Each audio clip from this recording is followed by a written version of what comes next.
Let us begin the invocation. Saraswati Namastubhyam Varade Kamarupini Vidyarambham Garishyami Siddhir Bhavatu Me Sada Vasudevam Sutam Devam Kamsachanuramardanam Devaki Paramanandam Krishnam Vande Jagatgurum Krishnam Vande Jagatgurum. Hari Om. Yes, can someone recollect what is it that we have seen? Yes, anybody wishes to? I'll come to Badrinathji. We'll just wait if somebody else wishes. After that, I'll come to you. Just yes. Anybody would like to unmute and please say. Badrinathji has offered very kindly again, as always. He is giving a nice introduction. But would anybody else want to try? Can you recollect what is it we have seen? Something. If anyone can, please feel free to unmute.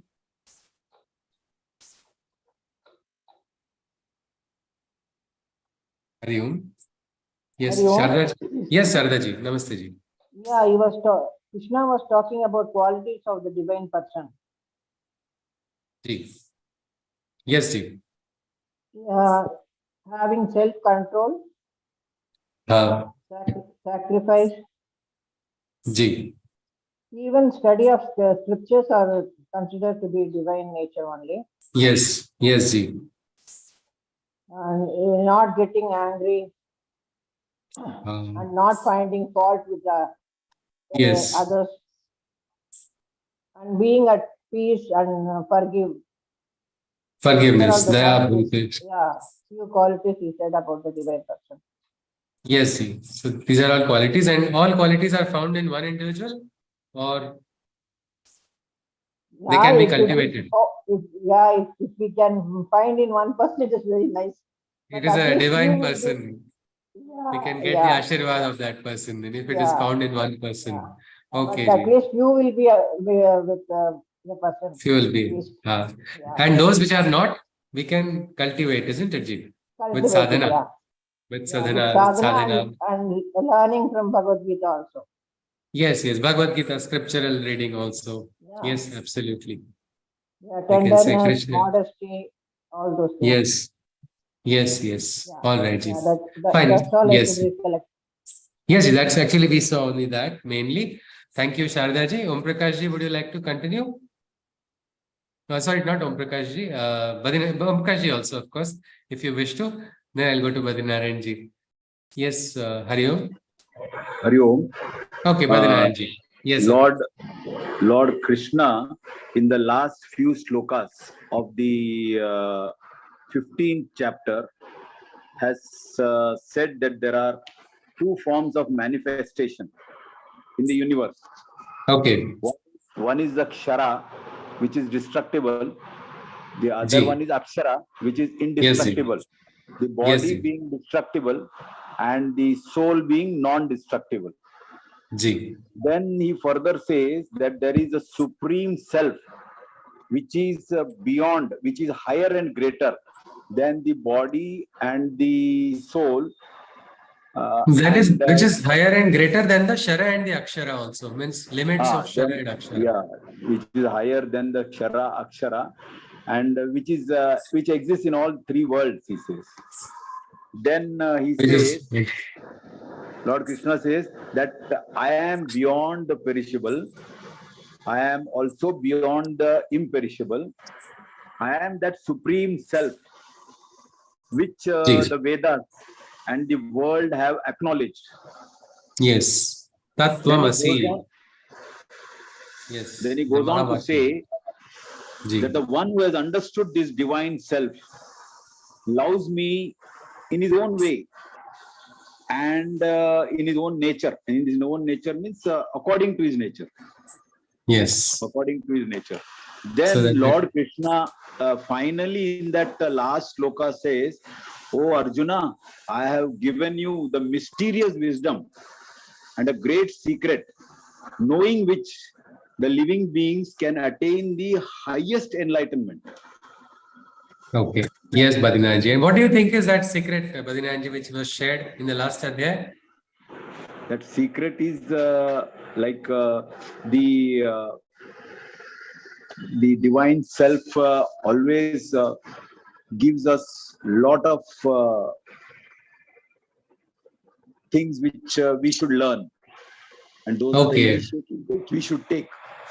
Okay, These Badrinath is initiatives, talking about divine self as a secret. yeah, Okay, anybody would like to add? Okay, yes, sir. You want to add some more? Most welcome. Yes. Okay, so Badrinath ji hello. has told. Yes. Do Can you I want to add continue? something, sir? Oh, yeah, of course, of course. Yes, please. Now, the madam has already said about the Sharda madam has said about the divine qualities. No, we'll come back to the question of secret, ji, because the cryptic secret needs to be little bit deliberated more on. Okay. What this cryptic secret is not just the secret of the Atman, it is about Shraddha. It is about our Shraddha, with which, when the devotion is awakened, then the realization comes just like that. Shraddhavan labate jnanam. I think this we have experienced also in life. When you have Shraddha in a subject, that subject you have some kind of love for the subject, of fascination and a sincerity. When you start loving what you are doing, then that karma becomes, we can say, as even close to divya karma, or action becomes much beautiful. Yesterday Usha ji said, look at the great consecration she offered, that when all the artists, when they are having the eyes of Krishna or of the Aradhya, then it is like a celebration, because they love doing what they are doing. So one aspect is, when we have that Shraddha, when we offer the love, then like that, when you recognize that there is the divine, you have said Tattvamasi, means you have got Sakshatkar. You've not just heard somebody else say, you have said, yes, Eshaha Bhagavanaha, Eshaha Sanatanaha. This is what is the great one. I recognize this. Then what? It is such an honor to be your slave. That is a feeling that comes in. Slave of whom? The divine, not of a human being. This person becomes what we say. How was Krishna? How was Krishna completely divine? And then how many people just offered to Krishna and surrendered? So that surrender is a bhava which comes naturally. And what did everybody give? If you see, there was this fruit, this lady selling fruits, and as a small Bal Krishna also, she felt, let me offer what is best. So she offered the best of the fruits to Bal Krishna. And what did Bal Krishna do with that? She does not know what Leela it was. Suddenly her basket has become transformed into basket of jewels, because that is the Ashirvad. So that comes. And what did she do? She gave something which was best to the child. She did not ask for money. It's like, I don't have money, so Bal Krishna, I will not take anything from you. You are so beautiful. I want to offer this. So this feeling of offering allows a person to transcend the limitations and start becoming higher. This offering is not to any other individual. It is actually a surrender to the divine. Again, they say, if you have a guru, then guru is equal to Guru Paramatma Pareshu, is the representative. You can directly offer there also. So this aspect is something which is beautiful. And Krishna is saying, this is a secret. This is what happens in our life also. When we start loving something, when we start trying to understand better, go deeper and deeper. And this is the same thing with sadhana. So let us not try to have just intellectual knowledge only. Let the sweetness, or let that moisture of Shraddha also, let that moisture also touch the soil, and then watch beautiful plants. What plants? Kalpavruksha can also grow in that beautiful moist soil where there is Shraddha. And here we see this Krishna telling, this person who has understood the divine, he will offer everything, whatever way it is, it does not matter. Krishna has also told, Patram, Pushpam, Phalam, Toyam. Whichever is offered, but that offering must happen something from the heart, something which you can enjoy. That is what Krishna has talked about. Such a person, every day, whichever way, it does not matter. He offers it. Look at Hanuman. What did he want? Nothing. He wanted to offer everything to Sri Ram. But look at him, how all Sakala Siddhis also, they were not important for him. He got all of it. And then he became Chiranjeev also. Well, what is the greatest strength of Hanuman? Is it his Siddhi? What is the greatest strength of the great Rudra? Bhima Rupi, Maharudra, Vajra Hanumana Maruti. What is the greatest strength of Anjaneya? Even akhadas and all, they'll photo all the wrestlers, or in the traditional akhadas, they do the first prayer to Hanuman only. And then they start even bodybuilding, everything. But so he's so powerful. But what is Hanuman's greatest strength? Can someone tell me? Humility. Yes, Shardaji? Humility and Shraddha and Bhakti towards Rama. Yes, that Shraddha towards the divine, that was his strength. That gave him the knowledge also. Jitendriyam buddhimatam varishtham. Means he is that Jitendra who has conquered the Indriyas. Nobody, no Indriya will deviate him from his bhakti is so strong, his Shraddha is so strong, nobody can push that person away. Imagine if our Shraddha is so strong. Will we be anywhere lesser than Hanuman? No. But for that, our Shraddha must go to that level. Then what's Sakala Siddhi also may come to us, we will not care about them as well. Because what we need is that Shraddhavan lavate jnanam. Jitendriyam buddhimatam varishtam. So the greatest buddhi. And haven't we heard Krishna promise? Dadami buddhi yogam tam in the Gita. Means I will give you that buddhi. It's all right. I don't care. You don't have buddhi also, no problem. I can transform. This personal experience I've seen, complete mood of a person is doing poetry on Gita and conducting Gita Varga. Krishna Krupa, we can say Guru Krupa. But it can happen. Transformation does take place. So let us see. 6th Adhyaya, yes, 16th Adhyaya. I think Shardaji did talk to us quickly. Abhayam, fearlessness. First aspect which happens when one person starts surrendering to the divine is fear disappears. Now what is there? I offered to the divine. What can I lose? Such a person is the most dangerous person. Most dangerous person is a person who has nothing to lose. And when you have given it to the divine, you have given it in safe hands. You are not in worry, not a single worry.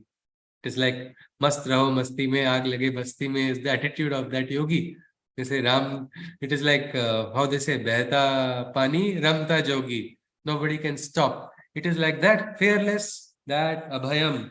Sattva sanshuddhi, wanting to get the knowledge of truth, going to the sattva of things, purifying. All these, if you just look at the shlokas, these are the shlokas which you want to identify if you want to do sadhana. Sometimes people say, what sadhana should I do? Should I do Kundalini Dhyana? Should I do this particular tapasya? Should I do this great upvasa? All these are good. These are not bad. This is fine. But best, what sadhana you are searching for, take this shloka, start following one of these shlokas. I want to cultivate ahimsa satyama krodha. We are not on the borders. So the occasion of himsa doesn't come often. But still, what is himsa? We must understand. And even when we are plucking flowers to the divine, are we causing himsa to the plant? Or we are taking it very beautifully without disturbing the plant, without breaking. Sometimes people pull the plant, sell flowers. I saw one person, he wanted to, offer flowers to the divine. He went and started plucking like he is just grabbing things. And in that process, he even plucked so many buds which had not yet blossomed. Then he threw them away. Now, is that beautiful? Is that an offering? No, that's not. It's just a crude, lot of rajasic action. It is something like that. So himsa can come in any form. Sometimes by words also, you can verbally assault a person.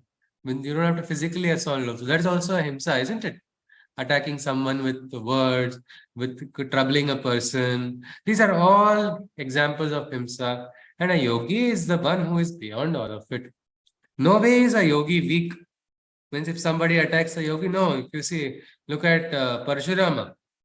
Agaratas chaturo veda prishtata sarasandhanu idam brahmam idam kshatram. I am the Brahmin, I am the Kshatriya. I will slay the wrongdoer with my curse also. I will slay him with my weapons also. And if you see all the yogis, they were all powerful physically also. But not until provoked, not until attacked, not until the swadharma is disturbed, until dharma gives the direction. Akranta is coming, invader is coming into my place. He is going to attack my dear ones. I cannot say, oh no, I practice ahimsa there.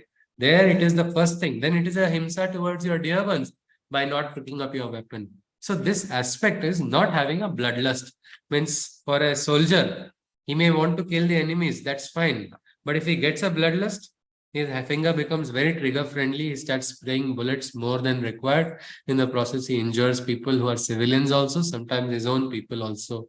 Such a person is court-martialed because he needs some counseling. This is not allowed. This is wrong. That becomes himsa. Otherwise, slaying an enemy is not himsa. But Krishna is talking about satyama krodha akrodha, meaning not having krodha inside.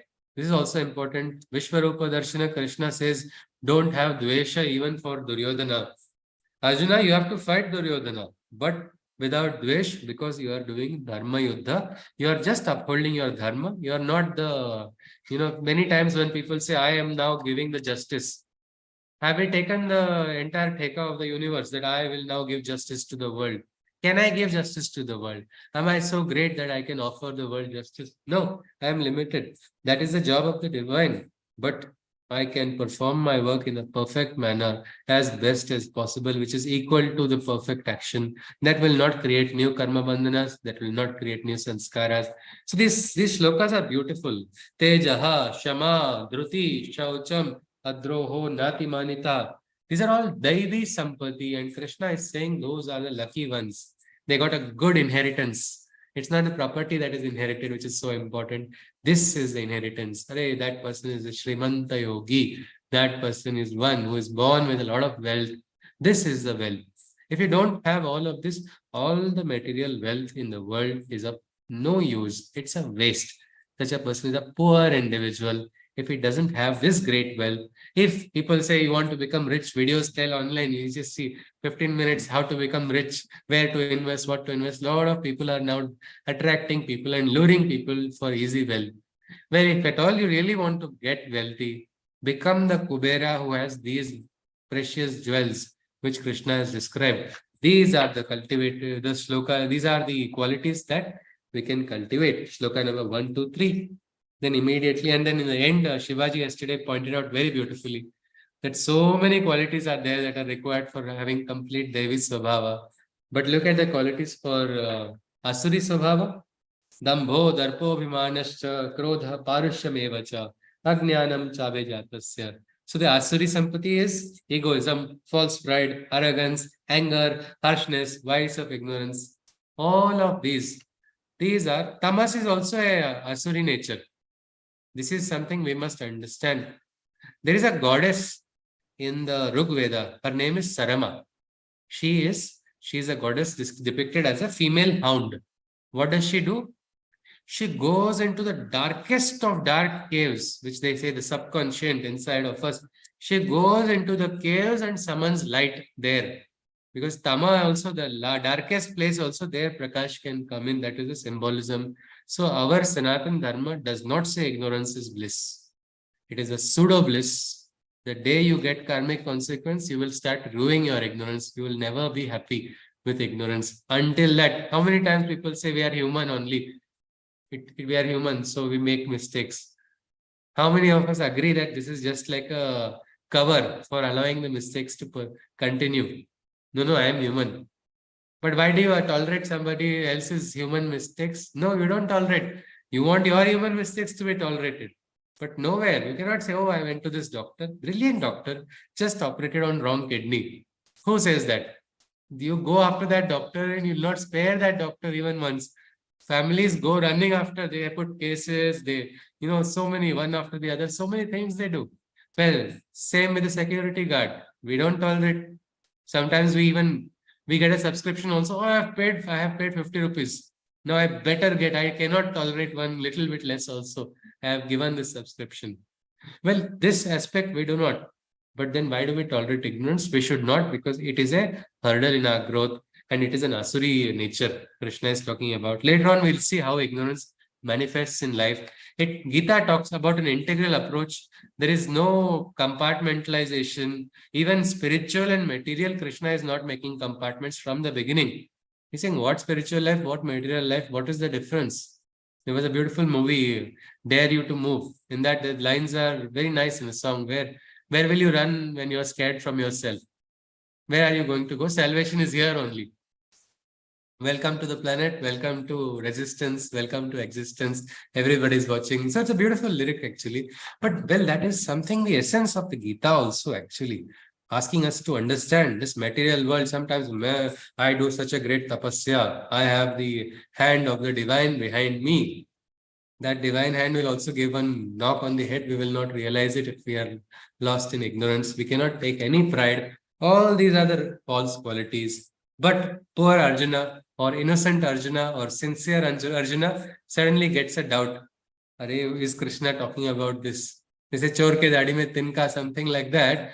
Because some things Arjuna did. Maybe under the cover of a momentary tamas, he may have spoken something. But now Arjuna is suddenly feeling, is Krishna talking about me? The krodha is there, harshness is there, vice of ignorance. Immediately Krishna is telling no to his dear bhakta. He says, Arjuna, don't be under any fear. You are not the Asuri person. So there is a Devi person, there is a Asuri person.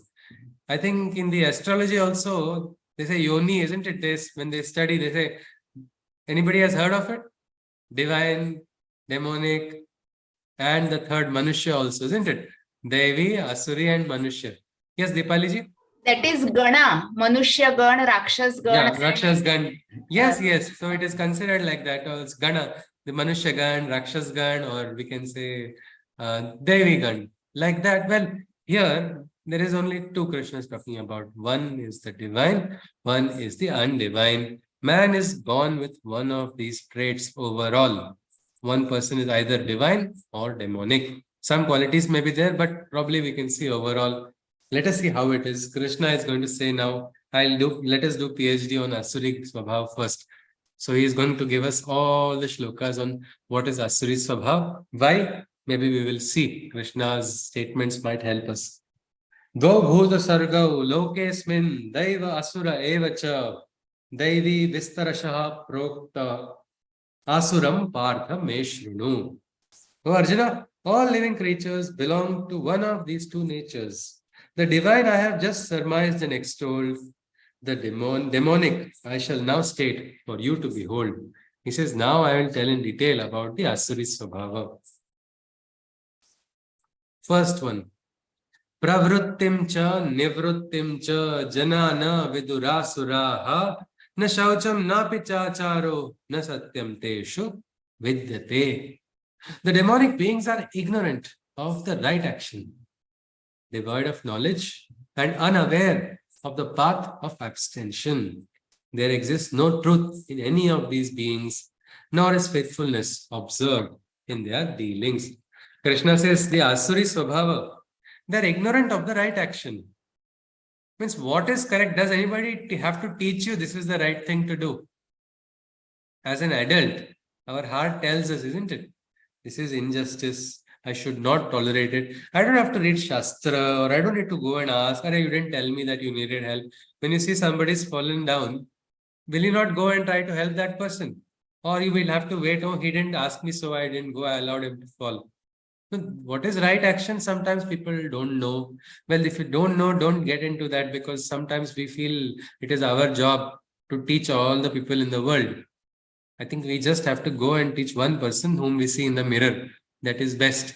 Teach that person listens to you. You have already got one great realized soul. Instead of that, so this nature is, this Asuri Swabhav doesn't even know what is the right action. It is not that a person doesn't know. Krishna has told, isn't it? Yaha pashyati saha pashyati. Somebody who has got eyes to see but chooses to close the eyes. What can you do with such a person? It is something like that here. Devoid of knowledge, not wanting knowledge, not seeking knowledge also, and not having also. A false pride is there. Means it is like having nothing and still pretending to be the master of the world. Unaware of the path of abstention. What is the meaning of this sacrifice? No, don't do this. This is wrong. What is this? You should be selfish in life. Don't be unselfish. One aunt, when she came to know, I am walking on the spiritual, I didn't know what spiritual path is that time also. I don't know what it is now also. It is the same road I travel every day on my bike. It has nothing to do with it. She's like, he has taken to the spiritual path. And my face was full of terror. My own aunt, who I have seen right from 3 years old, 4 years old, I have seen her. She was our neighbor and I had seen her so much. But her face was full of terror. As I was feeling, have I expired? Look at her emotion. She was feeling like everything is gone. Now, after 12 years, I'm still alive. I'm still doing probably the same thing. Whether change is there or not, I have to go and ask her, and only she may find it or she may not. But the aspect of not knowing also what is sacrifice. Why is it that we respect yogis? Why is it that we respect sages? What is the reason? Why do we go and do namaskar? Because we respect the sacrifice. We understand that this sacrifice is done. And again, we have seen, isn't it? Yajna only gives everything in the world. So Krishna has already told, Nityam Yagne Pratishtitam, this world is itself in a state of sacrifice, and nobody who has not sacrificed can grow. So this aspect is understood. Some people do sacrifices and walk ahead on that path. But there are some who don't even feel the need. Why should I? My father has earned so much, my mother has earned so much. Why should I sacrifice? And the child becomes spoiled. What is the use? Because he's not understood or she's not understood the meaning of sacrifice. And then the problem is there that there's no truth. There exists no truth in any of these beings. Somewhere central, you can understand this person is a liar or this person is a truth habitual offender again and again. Then you must understand if this is the person, I do not have to trust such a person. That way, there is an honor among thieves also, isn't it? There's a code. There's a code. They don't break that code, even if they are doing illegal work also. Or when you are buying property, what do you see first? Do you check the documents? Or before that, you see whether this person, is he a worthy person or not? Is there some reference to of this person? Because documents can be forged also.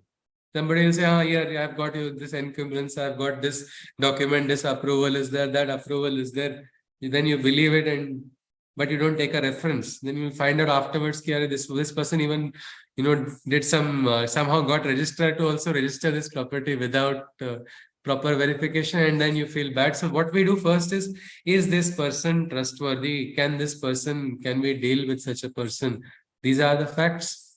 So even when we are doing unknown person, also first aspect we try to identify whether it can trust. So what about Asuri Swabhav? You cannot trust such a nature. These factors Krishna is telling. Don't. Otherwise, if Arjuna says, I believe Duryodhana because in my heart everybody is nice. So I believe in Duryodhana. He was asking me for a very nice sharpened weapon. I told I will get it and I presented it in his hand.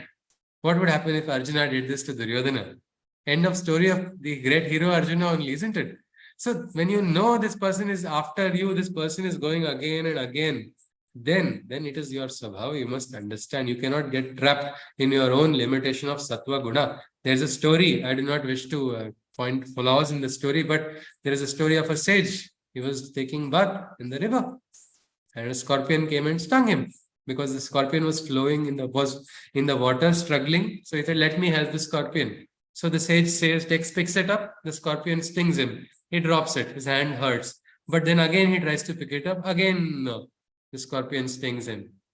This happens so many times. One person is asking, looking at what is this? What is wrong? Why is he doing? Then he goes. Finally, the scorpion is pushed on the shore. The scorpion is able to go after stinging the sages multiple times. Then the person comes and asks, why did you do this? Why did you? He said, no, this is my nature. I'll do my nature. Scorpion will do his nature. But when is he going to become Gunatit and pick up a stick? Why does he have to get stung in the first place? If he can pick up a stick and take the scorpion, push it away, the end of story. Why does he have to cause harm? This is a himsa to self. So this understanding is important. We cannot allow ourselves to be trapped. In life, people come. We only allow them. We allow Devi Sampati also. We all allow those with the Asuri nature also. We should not allow because there's no truthfulness in their dealings. You don't say in the face of that person, you are Asura. It's not required. It's not required. But you must understand whom do you want to trust. Simplest ways, whether they are able to understand what is the right thing or whether they are not. Many times, little dialogues of the people, if you are conscious, reveal everything about the individual. You go see how a person reacts. You can quickly understand if you are conscious. Well, these are the things. Unaware of path of abstention. Don't have too much because this person is not respecting sacrifice. This person is not understanding that there is a need for sacrificing something in life. Will that person be selfless? Will he go out of the way to help anybody? No, he will not. He will first look at his own requirement only. When somebody is lying once, twice, thrice, why will you go and again believe a person who has lied 100 times? So this is what Krishna is saying. This is Asuri Swabhava. Next shlokas, I think one of the participants had said it was called the ladder of the fall. I think in Swami, according to Swami Shivananda's ashram, that is where they call these shlokas. But it's a beautiful, how does Asuri Swabhava take over a person? It starts like we saw before. Having atheistic thoughts are not bad. But when you stop questioning, when you become rigid, then how does that atheistic thought start getting control of you? How does a personality start getting taken over? That is what we are seeing here. Asatyam apratishtham te jagad ahuranishwaram aparaspara sambhutam kimanyatka mahaitukam. There is no God. They jubilantly proclaim. One is saying there is no God. One other is taking a satisfaction and, array, those fools are bending. 100,000 people are bending and bowing like fools to a non-existent God. Let them bow if they have to bow. Why do you have to go into somebody else's life? What is that person doing after? If after going to God he is doing a good thing, you don't have to worry. If he's doing a bad thing, don't accept that bad thing. But why do you want to touch into somebody else's Shraddha? Well, here Asuri Ananda comes in place. What happened to Hiranyakashipu? He had to learn the hard way. He got a sakshatkar of the Narasimha, but that is not the sakshatkar we should get in our life, definitely. But this, there is no God, they jubilantly proclaim. Then what's going to happen if there is no God? There is no higher truth. There is no truth in this world, so they claim. There is no divinity, there is no truth also in this world. Why should there be a truth? If divine is there, maybe some truth may be existing. I mean, sometimes even being an agnostic is okay. I don't know if God is there or not there. But becoming atheist, I know by this particular theorem, I'm saying, according to this scientific research methodology, which I am religiously following, I don't believe in religions. Now that's another religion also. Once I put a post that atheism is a most trending religion. All my friends online started attacking me. Why are you having a problem with atheism? Then I realized I made a mistake in trying to, steer a hornet's nest, something like that. But even this is a rigidity. When God is not there, and then why should a truth exist? They say there is no God, there is no truth also in this world. Now, if you don't believe in truth, what is the base then? Because everybody has a base of life. Anybody goes in life according to their philosophy. One philosophy, even if I'm not a philosophical person, so many people tell that dialogue, but they also have a life philosophy, isn't it? Their philosophies don't think too much, don't go too deep into things. That is also a philosophy of some people. So whatever it is, first, no God. Next, there is no truth in this world. Then the origin of the world they dismiss as mere chance. So this Srishti is just a fluke, just a chance. There's no logic inside, is what they say. And then what do they say next? And only desire is its sole foundation. Thus is their stance. Desire is the foundation. So what's going to happen then? When desire is the foundation, you will seek what you want, isn't it? The person who is doing Aradhana for Deva will start focusing on Deva. He'll probably, my Aradhya is Hanuman. So I will try to build good muscles like Hanuman. I'll try to be humble like Hanuman. That is what he will get because he is seeking that. But when somebody says desire is my foundation, what is going to happen? It reminds me of a friend, a very good friend of mine during childhood, whom I then parted ways because his parents shifted, and then I met him after more than a decade. Almost 15 to 20 years, completely transformed. And he says, he dropped away out of college despite being intelligent. Then he started doing a course on astrology for a small time. Then he said, I'm going to astronomy. That also he left. And we were having he wanted to have a discussion. And he said, I may have biological children with my girlfriend. I was surprised. What do you mean by biological children? I asked, what is it? Kids are kids. No, it is just ultimately, these are all just masses of flesh. And my God, what he was talking was a little too much for me. And it was in my very starting years of my sadhana. I just decided, after that chat, I told myself, you should do a namaskar to him. Don't engage in any dialogue, at least till your head is clear. You don't want to get disturbed by this person because my mind was not ready. to hear so many disturbing things, especially from my own dear friend, and I was still attached to him. So I thought I will feel like telling him something or the other. Then after another 6-7 years, I again had a conversation with him. Then my philosophy has again changed. But again, it's running after desires only. So the problem with desire is like the problem of a dog chasing its tail. Can the dog bite its tail and catch it finally? No, it will just keep going in circle till the energy is exhausted. This is the problem of desire. But a person who is running after desires will not get satisfaction. This is why we should not engage in the pursuit of happiness. Stay in your place, Ananda will come. There is the lahar of Ananda only. You will experience it. But this is not how a person who has dismissed the divine, dismissed the truth, dismissed anything. Sometimes if you even find the truth, you don't find God, but I find truth. What do you find truth in is the question you should ask. Where is that truth? Some say in my pure relation with my mother, my pure relation with my father, na matuh paradaivatam, or the Mata Pita Gurudev, so Mata Pita only I recognize. Or a brother will say, my sister and my bond is a pure, perfect bond, which is divine for me. So I will cherish that bond, isn't it? That would become the source. But when there is nothing, slowly the descent happens. It ultimately boils down to desires, is what they say. What happens then? The next. Etam drishtam avashtabhya nashtatmano alpabuddhayaha prabhavantya ugra karmanaha shayaya jagato hita. This is a problem. It is a sad state when a person decides and concludes that desire is the foundation of life. What happens then? All good bonds, all beautiful life experiences are diluted into something as it's like a sludge only of desire. And happiness does not come.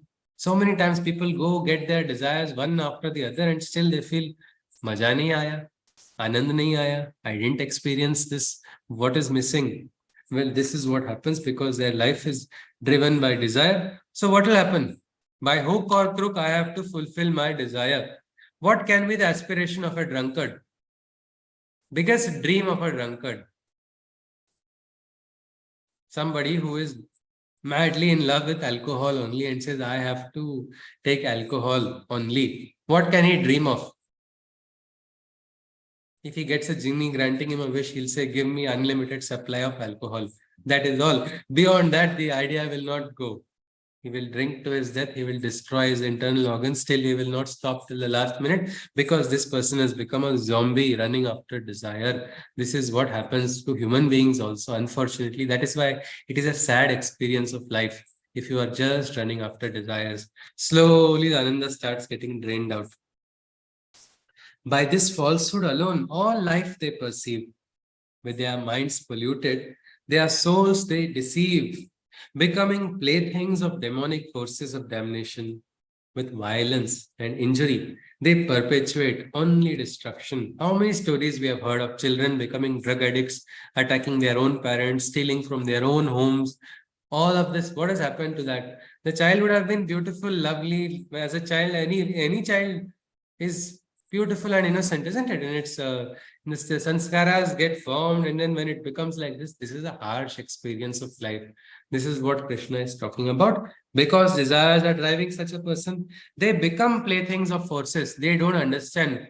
It is like some forces only whisper in their ears. Go attack that person. Do this thing. Do that. One friend of mine just talked about a very sad state happening in Pondicherry. Some children are being given drugs under a particular label, then they are freely available under the cover of night darkness. He even told me the name of that brand also. It appears like candy and people are giving. And what are politicians doing? They are exploiting these. These are just children who are not yet 18 also. And they send these children after giving those to do their bidding. So what are they doing? Whatever they are being told. For what? For getting what they are desiring only in return. They don't even know they are victims. They go attack them. They hurt them. They do different things. All this is what is happening when desire is driving a person. Krishna goes on. This is actually not new. Dheerajji wants to share something. Yes, Dheerajji. Hari Om. Yes. Recently, there is I could not recall where I read it, regarding desire only. Just I will finish within 1 minute. When you have desire of something, it may be a lust or something. there are two consequences. Once you reach to that desire, then the superior desire will come into your mind next to it. Secondly, when you are not reaching to that desire, there will be always a guilty feeling is there till you die, that I could not achieve this. I failed. So let me pass correct. this desire on to somebody else. Correct. So these are the two things which I came across when I was Absolutely. reading some good books over there. Absolutely, Dheerajji. That's very nice. Yeah. So Thank should we pass on our desires to others because they are not fulfilled?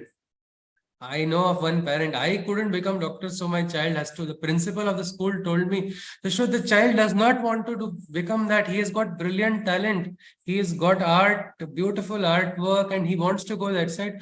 But his parents, no matter what, because they could not do that, they are passing it on to him. So as Dheerajji said, this is one thing. Another is desire replaced by another desire. I'm walking on the road and I'm like, Arey, yaar, that man is having a cycle, such a beautiful cycle. If I had cycle, it would be better. Then I get a cycle. Cycle is allowing me to go only so much less distance. Let me get a motorcycle.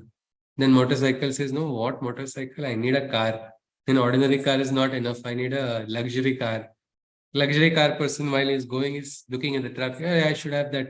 I need a private jet so I can travel better. And the private jet is thinking, see all these hurdles I have to go through in everyday life.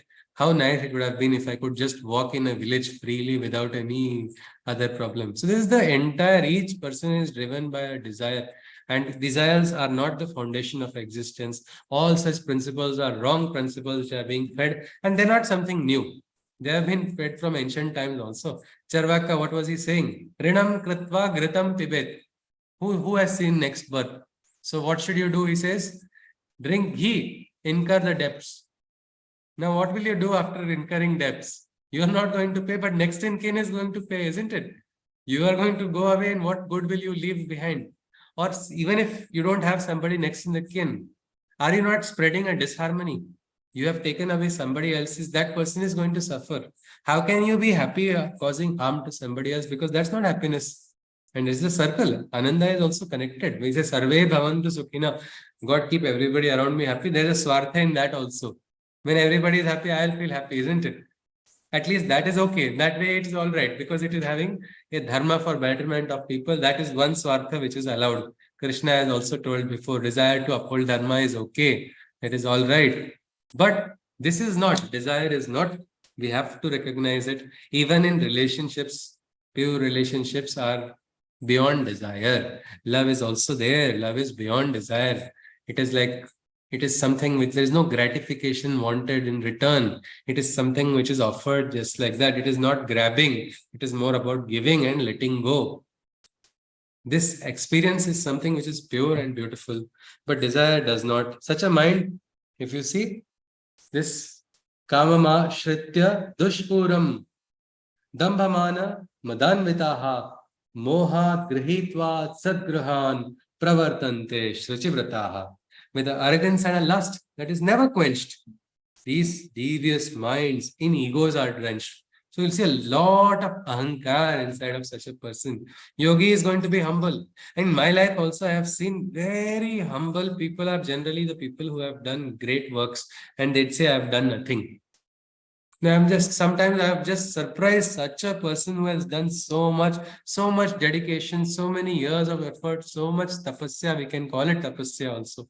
Even if the person may not be a yogi, he has dedicated his life. Our neighbor got Padma Shri. I met her on the beach. So while she was walking, I was like, Namaste, auntie, congratulations. I went and wished her. She was like, I don't know, somebody applied. You can also just think it is, application is very simple. It's like, what is this? How can such a person? She was telling, you apply for your Guruji. You should get. I went to my Guruji and I said, this is what auntie has told me. He said, no, I'm not applying. You don't do for anything. I'm not interested in that. But the fact, the humility in her way, she was like, nothing big has happened. It has just come like that. And she's worked for the Hemophilia Society. Dr. Nalini, her name is. She has done brilliant, good work. But humility, that is there. But when people have not really done anything, they only have a lot of ahankar. Maine itna kiya hai. Don't you know who my father is? Don't you know who this is? Don't you know where I have come from? Well, this is ahankar with an arrogance and a lust that is never quenched. It will never get quenched. Politicians say they are in control of the world. No. Today they're not even in control of their own party. What world they are in control of? They think they have everything in control. Next day, every moment they cannot sleep peacefully because they keep getting dreams. This person will backstab me, that person will backstab me. That feeling, there's no shanti at all. And that is the problem when you go on that direction. These devious minds and egos are drenched. A philosophy of ignorance fuels their desires. And to grab power, their mind incessantly conspires until the last minute. How can I get more power? How can I grab more power? I need to get more control. That is all that runs inside of such a mind. Chinta ma parimeyancha pralayantam upashritaha kamopabhoga parama etavad iti nishchitaha. Believing astutely in the pseudo bliss of unconsciousness. This unconsciousness only is pseudo bliss. No, it is not. If you are unconscious and you speak some wrong word to even your beloved person, will you enjoy it? Will the listener enjoy it? Oh, I spoke it out of unconsciousness. No, you will actually feel more bad. Why did I speak this? What did I do? I was unnecessarily in a fit of ego or in a fit of anger. I spoke this. I should not have spoken. This is the one person who is nice to me, who supports me at all times, and I am attacking the same person. That happens when ahankar controls a person, and this is the entire fall of a person because they believe in it. I have to go become unconscious. It's okay. Enjoyment and desire is their only source of happiness. One friend of mine, in college, he was a drug addict, known drug addict. He would come to class at 11 o'clock and it was like he's doing a favor. Sometimes he would come at 1 p.m. in the afternoon, attend one session and go. He would not take bath also, just get up from the hostel, come. That was his entire. I remember the first year I met him before our classes started. We drew some electronic circuit diagrams. I don't know why I did that in first year, but we talked about what projects we will do. Even if our teacher doesn't give project, he was there. We went, we searched, we found a mango tree, we plucked some mangoes in the college. It was a very nice experience and he was a very close friend of mine. Second year onwards, he started getting trapped in the wrong company and he went completely in the wrong direction. His hands would shake while drawing an engineering drawing. He was not able to draw perfectly also. Slowly, then he became my junior because of low attendance. And then he got rusticated from the college only. And then I lost touch. Somehow I got, 3 years back, I got back with him on touch online. When I called him, my first question was, how are you alive? Because the way he was proceeding, it didn't look like he will stay. Then he started laughing and he said, no, I am lucky. My girlfriend got me on the right track. She is doing very well. I said, what are you doing? He said, I am now inspiring youth. To walk in the right direction. So yes, he's transformed. He's joined, affiliated with some government program, trying youth in the Northeast. He is telling them how to come on the right track. So this aspect, this is something which Krishna is saying. It is this desire and enjoyment only the person who is driven by ego, he loses out on his life. He loses out on the real happiness of life, getting trapped in desire. That is why it is said Ananda is higher. Ananda is higher than this happiness sorrow circle. He goes on, they are incessantly plagued by worries indefinite. Until their ends, they are consumed by thoughts infinite. So what happens to such a person who wants to grab power? He's going to be worried about what if I lose it? One beggar was given money by a rich man because he was going elsewhere. The beggar was told, see, you keep this money with you for some time. I will take it back afterwards. Because they knew each other, they were nearby, they know each other. He accepted. But this beggar could not sleep at night. What if somebody steals it? What if I have never had money and he is having peaceful sleep every day? The day money came into his house, he is wondering, what is this? How do I go to sleep? So he gets angry and next day he goes and take it, keep it with you. You are disturbing my peaceful sleep. Now this rich man is not having peaceful sleep even if he has everything. Well, this desire to grab things, Krishna does not say wealth is bad. Have wealth, understand the value of wealth, use it for loka sangraha, let your wealth grow, may Ma Lakshmi's blessings always be there. Yes, but don't allow desire, don't allow ahankar to come inside. It will destroy everything. So many places we've seen this happen. Stories are indefinite. And such a person is having infinite worries. One after the other. One after the other. So many doubts. Doubts keep coming inside such a person. Because the person is attaching the person's happiness to material objects, to certain securities. These securities are not great. Now, how many people are really fully happy about, I have got a life insurance, so now I need not worry at all about anything in life? No, isn't it? But who has actually understood the meaning of yoga kshemam vamyaham? Krishna has taken the promise. This policy of my life I have given to Krishna. That is it. Then the person is not worried. Good is happening, bad is happening. It's all right. One participant, she lost her home. She's like, Krishna will do something. Due to some case which she lost, which is unfairly done, everything aside. She has full Shraddha. And now losing a home is the biggest thing. No? But if you're having such Shraddha in the divine, nothing, don't have to worry. Today, Sudama will also become great suddenly when the Krishna's Kripa is there. Just persevere, go on the path. That is what the person who has a selfless thought. But Asuri person, no, I need more, I need more. Asha Pasha Shatair Baddhaha Moha. Sorry, Asha Pasha Shatair Baddhaha Kama Krodha Parayanaha Ihante Kama Bhogartham Anyayena Sanchayan. By 100 bonds of desire. So this is the poor person. He is not trapped by one. 100 bonds are trapping such a person. By 100 bonds of desire, they are bound. For inside them, a reign of anger and lust is found. They only yearn for material wealth to accumulate a mountain of possessions. They seek to accumulate. They want more and more wealth. 100 bonds trap them. Inside only anger. Anger is there. And lust. It keeps on growing. When is lust quenched? Anybody? Can lust be quenched? It's not. It's an inferno. It will burn everything, one after the other. It is the same thing. How do they think? Krishna is saying, Idam adya maya labdham imam prapsyase manoratham idam asti idam api me bhavishyati punardhanam. They think, today so much I have gained, but tomorrow so much more has to be obtained. So much wealth I possess with me now, but tomorrow I need to amass more somehow. I have to get more wealth. Today I have so much, tomorrow it has to grow like this. I have to do this somehow. The problem is the somehow. Somehow becomes by hook or by crook. Then they start resorting to wrong means also to grant their desires. Asau maya hataha shatru hanishye chaparanapi ishwaroham aham bhogi siddhoham balavan sukhi. One enemy of mine I have thus exterminated. Soon I will have all of them eliminated. Soon I will have all of them annihilated. For I am the most supreme amongst men, powerful, enjoyer of desires, invincible and successful.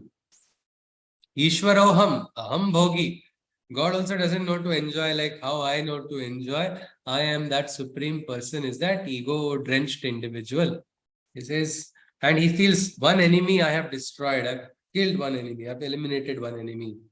Tomorrow I will eliminate one more. Soon all my enemies will get eliminated. My simple question is, can you eliminate your enemies in life?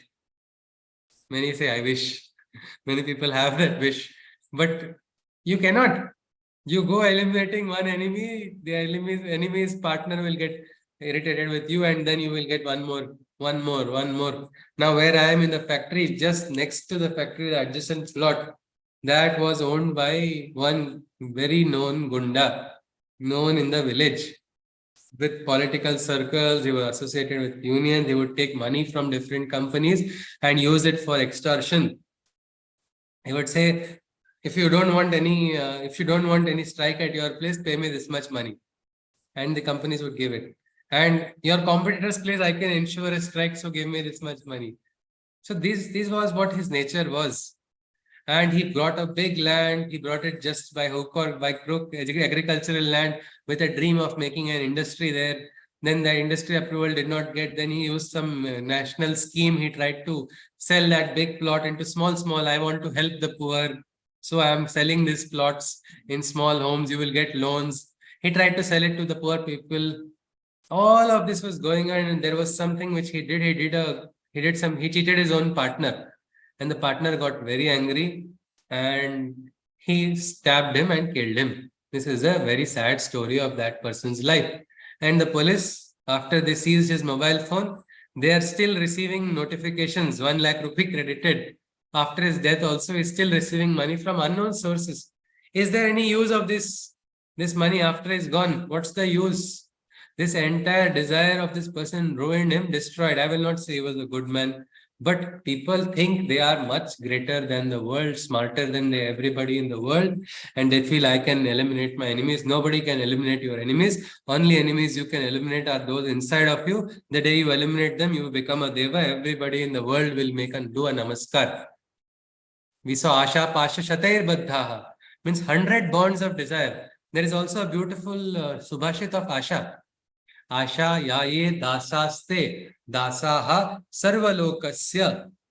Somebody who is a slave of desire is a slave of the world. Anybody can make you do salam to that person because you are a slave of one desire. This person will show you the desire and you will do namaskar. You will even touch that person's feet. Asha yase dasya. Asha, the next part is Asha yasi dasi tesham. Dasayate loka, means that person who has made desire his slave. Well, he is the Raja, he is the Indra, he is the controller of the entire world. Nobody in the world can make him. If you want leaders, you need to have leaders who are incorruptible to any desire. Such a leader is the best leader to take care of a country, rather than a leader who is having his investments in desires of family members or his own personal gains. He wants to grow his personal wealth. It is just something like that. But this, the ego-drenched person does not understand. That is why did Hiranyakashipu have to die? He could not listen to his son. His son was telling him, don't go on this path, worship the divine. He just had to go on the different ego-driven ideas. Everywhere he started causing disturbance because of his ahankar only. Everywhere. Just look at the story of Ravana. Such strength, such great strength. Such great, they say, intelligence also. It is some disputed by some, but well, as if you recognize that Tandava Stotra is composed by him, then it is really a beautiful one. So whatever it is, but a great strength also is getting ruined because of what? Desire. This is what Krishna is talking about.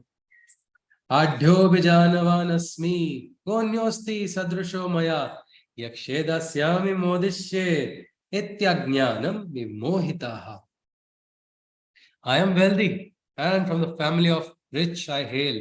In comparison to me, everyone look poor and pale. See, look at the low class of those people. I am very high class person. This is the wrong misconception. I perform sacrifice. I do so much charity.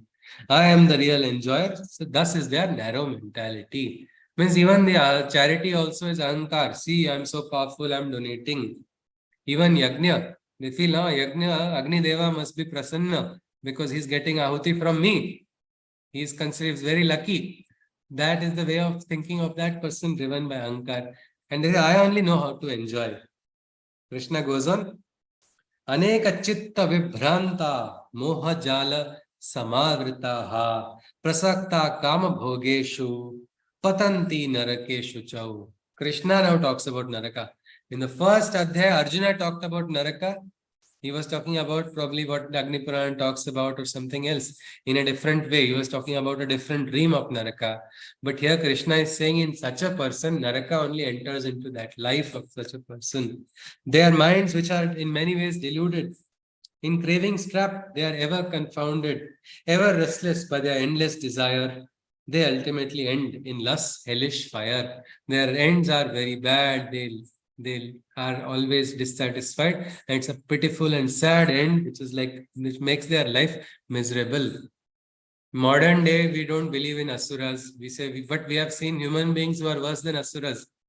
There was a story of a gangster He is no more. Vikas Dubey, how he was, if you look at his story, he shot policemen, killed policemen. Also, his men were instructed if the police come to raid, shoot them.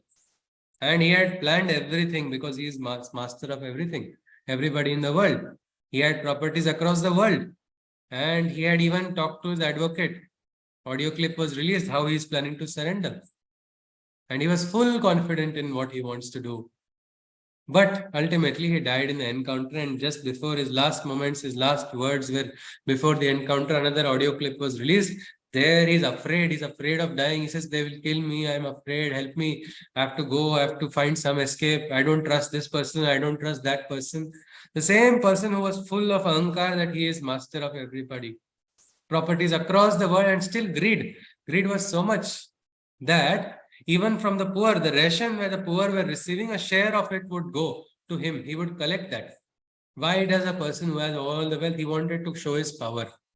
So when he died, it was like in the olden days of the stories of the ancient past where Asuras fall, the Grama celebrates, sweets are distributed. Like that, sweets were distributed in his own home village on his death, which was worse than it was like an animal's death, which he died. Now, what has happened here? A person completely driven by desire and destroyed. This is what happens. Naraka enters into that life. If we want to leave Naraka out of our life, simple aspect is experience the Shanti, experience the Samatha, which comes when you are not a slave of desire. Experience Ananda. Swarga is yours. This world, which Swarga are you searching for? Here only is what Krishna is talking about. We'll look at just say 3 more shlokas and we'll continue. We'll conclude today the 16th Adhyaya. So tomorrow we will look at what is the 17th Adhyaya, penultimate Adhyaya of the Gita. Atma sambhavitaha stabdha dhanamana madanvitaha yajante nama yajnaiste dambhe na vidhi purvakam. Even the sacrifice they perform with narcissism, obsessed with wealth, in a state of egotism, all their offerings are just namesake. As they are vanity, they never forsake. The basic principle of sacrifice is letting go of what is dear to you. You're offering it to the divine. You're not holding on to desires. Agneya swaha, agneya idannamama, prajapate swaha, prajapate idannamama.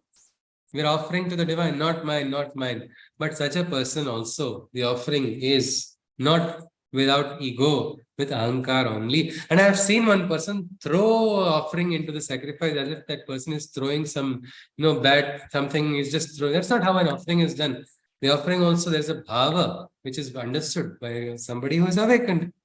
But somebody who is not, everything is done to show, see, I'm doing such a big yajna, I'm doing so many things. Let people understand how I am holy, how holy I am. That is their nature. Krishna goes on.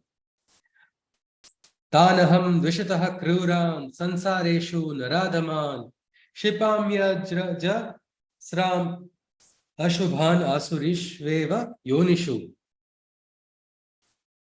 These beings to whom both God and good are detestable. Such a person who is on the asuri trait, he will get irritated with anything that is pure and good also. He will 18th, get irritated 18th is left out, I think. 18th shloka is left out. Oh, I'm sorry. Thank you. Thank you, Prakashji. Yes, I directly jumped to the 19th one. Sorry.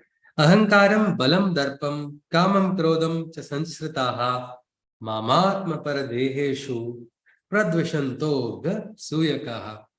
With egoism in their strength and a bloated arrogance and the mind consumed by desire, anger and ignorance, they deride the God that in all living beings resides, and also the God that within them resides. Means not only they insult the divine in another person, even the divine inside of them is insulted. Here in those words, misused bodies. He got the experience of Vasudeva Sarvam in even the petty criminals in the jail. There were swindlers, there were probably murderers also. There also he got the experience. He says, I saw in the misused bodies also Vasudeva. This word is a perfect word, misused body. Why is it misused? The Atman is not having a say. It is desire which is running around, forces of nature, destructive forces. This person is what this is what possession is, isn't it? We don't have to think about possession as suddenly now this person has got two horns, his eyes have become red and there is blue color light coming out of the eye or fire coming out of the mouth. No, not these are this. This is possession. Anger controls a person completely. Can we not say that is a possession when anger takes control? Same way, desire also. Desire also controls a person completely. Then that person is possessed only, isn't it? We don't have to think of spirits of possession. These are the practical possessions which take place. This happen. Why? Because there's no control over the indriyas. Such a person is weak in the mind. Then that person should do sadhana, should not allow. This is what it is. This is the asuri nature. They disrespect the God. It is not good to disrespect other people, yes, but at least have respect of the divinity inside of you. Do not destroy that also. You cannot destroy the divinity, but you can end up destroying your life. Why should someone do that? That is absolute tamas if you destroy yourself just because of ignorance. But unfortunately, Asuri Subhav does not understand. So with this, we stop. We stop with this shloka. We'll continue tomorrow with the 19th shloka. In all probability, we will complete next Adhyaya and start what is the 17th Adhyaya. Mostly next week, our journey will complete of the 18 Adhyayas. I conclude now with the Shanti Mantra. If anybody has any queries, you are most welcome. Sarve bhavantu sukhinah, sarve santu niramayah, sarve bhadrani pashyanto, ma kaschit dukkha bhag bhavet. Hari Om Tat Sat. Krishnam Vande Jagat Gurum. Hari Om Ji. Hari Om, sir. Hari Om. Hari Om Ji. Namaste. Hari Om. Namaste. Hari Om. Hari Om Ji. Hari Om Ji. Jai Shri Krishna. Any queries? Most welcome. Hari Om Ji. Hari Om. Hari Om. Hari Om Ji. Hari Om. Namaste Ji. Hari Om. If there are no queries, I will conclude this session. Yes? Yeah, so Shruti, just can I share a couple of things? Of course, most welcome. You no need to ask. It's Most just welcome. that I attended a spiritual talk. It keeps repeating by Guru. That's so what she was saying. It's related to the desires, where she was saying that if money could or material wealth could give you everything, then there would not be any suicides in air-conditioned rooms. And what she says, so you should actually air condition your mind rather than go for physical air conditioning. So Yes, like yes. that. So air conditioning your mind is being spiritually, you air condition your mind, something like that. And, Yes, and yes. yeah, and the other thing is in Kerala there is something called a puja called a Shatru Samhara Puja. It's Shatru Samhara. puja. But the general perception is, I've seen it in 95% of people, is that it's used to destroy somebody you don't like. It's a name. Okay, yes. So- Have you heard of Twashtri? Have you heard of Twashtri Rishi, Shivaji? Twashtri. No. Okay. He wanted his son to become all powerful, and he also did a similar Shatru Samhara Puja, attack on the Shatru. Now, what happened is this tantric world is a different world, of course, but the story is there where he invokes the divine in the yajna, and while he is doing it, he pronounces wrongly Indra Shatru. Instead Indra Shatru. There are two ways: slay the enemy Indra or slay the enemy of Indra. When the pronunciation is wrong here. So this person by mistake said slay the enemy of Indra. Enemy of Indra is his son. So the divine being came out of the fire and attacked this person. So we're not, this is a story. Of course, the reason there people say then that is why you should be careful in the mantras, pronunciation, all of it, fine. Krishna has actually offered us a different way where, because when you participate, you become the karta, isn't it? You are transferring you're doing some ritual where you are transferring karmas only, isn't it? Then you become the recipient of karmas also. Yeah, if so it is apparently the enemy there is supposed to be yourself, Yes. the anger within you or the hatred within you. And so that puja Yes. is actually to consume Kama, destroy Kama, that. Krodha, Exactly, Kama, yeah. Krodha, Mada, Moha, Matsar. These are the enemies that have to be slain. Otherwise, it's all what we can say, combination of sometimes people mentally visualize certain things without really experiencing also. Then they get into the trap of karma, karmic bandhana, something like that. Though I will not, there is a tantra in India that's a shastra only, of course, but that also is for sadhana. You look at the Natha Sampradaya, all of them, they had all of this, there are so many, there are stories. If you just see the charitra of the Nathas, you will see stories of some tantrics who are, doing wrong things using tantric practices, and then they are bearing consequences of that. Instead, what ultimately they are teaching everyone, be nice, be simple, be gentle, improve yourself, progress, don't be ignorant, worship the divine, be sincere, do something good for the betterment of the world. So ultimately, this is where all directions are, all roads, they say, lead to Rome. Like that, all these shastras are leading to that divine only. So that is actually the danger, because even sometimes when the healings, people start doing healings, there are many cases of healers receiving some of the illnesses and being successful. Means what has happened? Karta is, I am the Karta, no? Yeah. It's better, Twadiyam vastu govindam tubhyam eva samarpayet. I am not the Karta. Whatever the Karta is, the divine only. Yes, absolutely. So that's one reason Krishna, if you see, we have come across, so majority of the Gita, Krishna is not talking about any of that, at least in this. He's talking about very practical aspects, because he could have easily, Arjuna has got weapons also, isn't it? So many weapons. He's not saying, I'll use this weapon, invoke my name and use this weapon.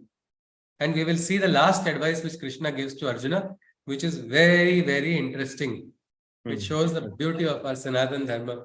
18th Adhyaya, last part. After all 18 chapters, what is Krishna is telling? Only one thing, I want you to do this. What does he say? That it's actually, I think others have left, so I don't mind sharing now. He says, Yathechasi tatha kuru. No bandhan at all.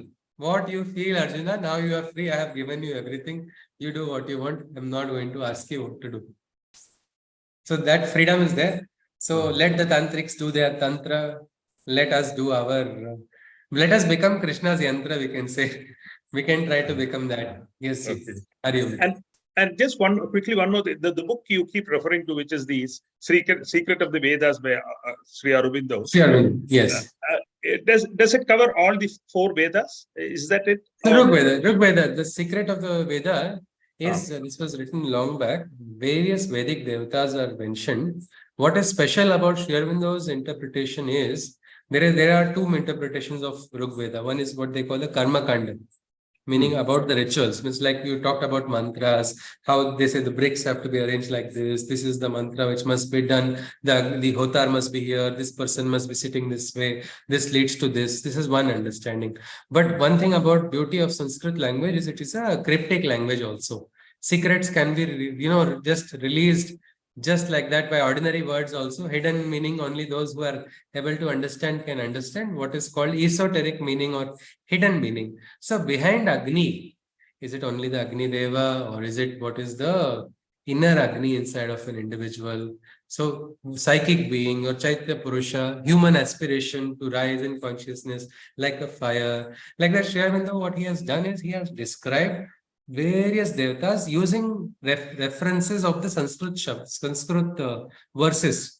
Because there was a time when people were telling, suddenly Indians are all ritualistic people only. And then they tried to say white-skinned and dark-skinned people fight between light and darkness was converted into fight between Aryans and Dravidians. Yogis who don't have wealth suddenly want more cows from Indra. What will the yogi do with so many cows? Is he going to go hike and like I see in the village? That's not what yogi is going to do. Or suddenly the yogi got excited with Usha, goddess of dawn. Has the yogi never seen dawn before that he got excited and composed a poem? They were not ritualistic, just or nature worshippers. These are all for pagans, how they say so many words they called. Well, these are all false. So, but how do you say it's false? Because some places ritualistic stamp came into existence because of a beautiful bhashya by some great Sanskrit commentarians also. So people followed that. but did it have a secret meaning? If you see Saraswati, this is one goddess who is present in the Rigvedic times. What is Saraswati mentioned in Purana? Saraswati again is goddess of wisdom. In Rigveda also, her meaning has not changed. But Vishnu of the Rigveda is like a bull. Vishnu is different in Rigveda and Vishnu is different. Indra of the Rigveda is completely different from Indra of the Puranas. So what is Indra? What is his property? What does one invoke? How do I invoke? Means, are these gods so far away from us? If not, how are they connected with everyday life? So that is what secret which Sri Aurobindo has revealed. That also is more than 100 years plus. Still not everybody knows about it. There was one advocate who had in the famous Alipur conspiracy case of Sri Aurobindo where the British tried to hang him. He told the judge, 200 years later after Sri Aurobindo goes, people will still not fully understand him. You are going to be passing a judgment on such a great personality. So the Secret of Veda is worth reading. Okay. And a smaller version inspired by Secret of Veda, I have connected with 11 devas of Rigveda and written a small book called Rhythm of Veda. Or I think Spirit of Veda. I'm not remembering the name. Sorry. Spirit of Veda. Rhythm of Vedas, I think. Rhythm of Veda. Know your devas. It was a long back, right? That you wrote it? Because only the Kindle edition. I've just got the Kindle edition downloaded actually. No, physical is also available now. That is available. Is it? Okay. Yeah. Yes. I'll share the link. No, in Amazon. I meant in Amazon. Yes, on Amazon it's available. Okay, so it's come then. Because I waited for a lot of days. Actually, I would have sent you, but I don't have copies with me now. I have to search. Okay, that's fine. So it must be available online, surely. No, because I waited for many days. It was not. And they kept saying Kindle. Oh. Finally, I lost patience and I ordered the Kindle one. Then I will better check it once also. If you are having a difficulty, it should be available. That's not I'll send it to you. Yes, sir. Okay. Yes, sir. All right. Thank you very much. Jai Shri Krishna. Hari Om. Namaste. Jai Shri Krishna. If nobody has any queries, I'll conclude the session. Right.